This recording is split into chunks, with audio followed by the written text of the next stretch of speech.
on a un accueil très chaleureux de la population. On a un Tina et le géant. Ouais, le géant casino et 3 luxe sur la semaine. On a fait sur la semaine.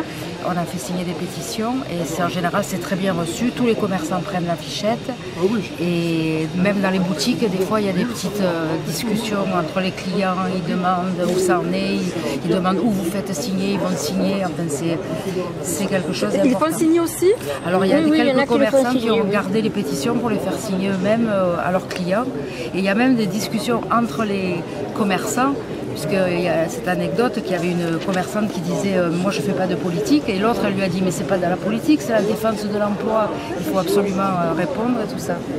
Il faut être solidaire. Voilà. Donc, elle disait que c'était pas de la politique, la commerçante. La commerçante elle disait moi je suis apolitique, je ne peux pas prendre l'affiche. Mais l'autre elle lui a dit mais c'est la défense de l'emploi. Et les discussions se sont mises entre les clients et voilà, les gens d'une part ils soutiennent les Moulins Morel parce que c'est une usine, mais aussi bon, ils ont très peur que la zone commerciale s'étende parce que bon, c'est un quartier qui va être complètement détruit. Il y en a plein de gens qui ont signé les pétitions qui nous ont dit que par exemple Lidl leur demandait de vendre leur maison pour s'étendre. Ah bon? Ah ouais, Lidl derrière la ferme, là, il y a toutes les maisons. Ils ont vendre leur maison. Oui, pour étendre le truc de Lidl. Et donc ils disent mais moi je vais être obligé de vendre parce qu'il n'y a pas de... Je ne vais pas me retrouver au milieu de... Ah, il y en a qui disent ça. Ah, oui. Parce qu'ils n'ont pas l'idée de résister? Ben, c'est-à-dire que c'est difficile parce qu'il y en a qui vendent. Alors ceux qui restent, ils se disent on va se retrouver au milieu de commerce, comme à la place de campagne.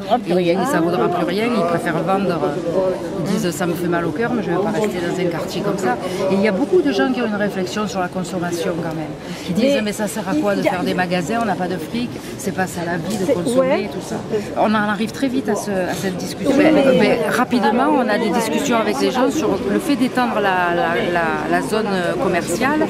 Les gens ils disent au bout d'un moment, ils disent mais à quoi ça sert de faire des magasins? D'abord on n'a pas de rond pour en acheter et en plus bon c'est pas ça la vie, on va pas passer notre vie à acheter des trucs. Très rapidement les gens ils disent oh, regardez les jeunes ils achètent des portables, ils c'est jamais content, il en faut plus, il faut celui d'après. Après ça dévie vite sur la société de consommation qu'on nous propose et les gens sont contre, ils sont pas seulement contre parce que ça bouche le quartier et parce que ça alors c'est une revendication, la circulation dans le quartier c'est infernal, mais il y a aussi cette réflexion de beaucoup de gens sur encore des magasins, puis ils ferment, les gens ils disent mais c'est pas des emplois, ils ferment de suite ces emplois précaires, c'est des magasins qui durent pas, et puis ils disent on regarde les boutiques, on n'a pas de quoi acheter, mais c'est quoi cette vie, voilà. Mais ça c'est quelque chose, en partant des Moulins Morel, sur le fait qu'on ferme une usine qui font, alors quand en plus on explique que la semoule et la farine, il va falloir la faire venir d'Italie, qu'ils font venir le blé de Pologne ou du Canada, alors qu'en France on le faisait venir si ça marchait, on le fait venir